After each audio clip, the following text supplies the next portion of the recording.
امام ابو یوسف رحمۃ اللہ علیہ، آپ بیٹھے ہوئے آپ کی مجلس سے علمی وہ لگی ہوئی تھی اور مختلف بیٹھنے والے وہ آپ سے سوال کر رہے تھے.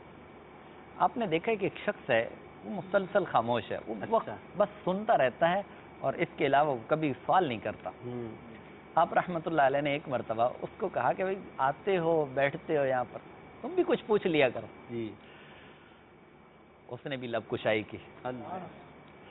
اس نے کہا کہ حضور یہ ارشاد فرمائیے کہ روزہ افطار کب ہوتا ہے؟ آپ نے فرمایا جب سورج غروب ہوتا ہے. اچھا یہ فرمائیے جس دن سورج غروب نہ ہو پھر؟ آپ رحمۃ اللہ علیہ نے فرمایا تو چپ ہی رہتا تھا تو اچھا تھا.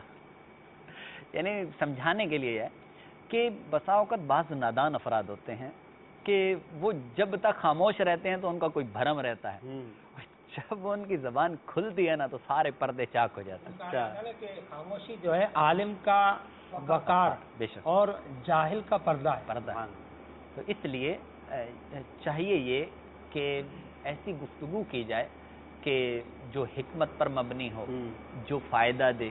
خام خواہ کی فضول بات بھی نہیں کرنی چاہیے، نادانی کی باتیں نہیں کرنی چاہیے. بعض افراد ایسے بھی ہم نے دیکھے کہ جو ہوتے سمجھدار ہیں اور جن کا ایک مقام ہوتا ہے لیکن وہ بھی اس طرح کی نادانی کی باتیں کرتے ہیں. تو اس لیے ایک محفل کے اندر، مجلس کے اندر جہاں آپ بیٹھے ہیں وہاں پر سنجیدہ گفتگو، اچھی گفتگو، اگر وہاں پر ایسی بھی گفتگو کرنی ہے خوش طبعی والی تو اس کے اندر بھی حکمت ہو، فائدے سے خالی نہ ہو.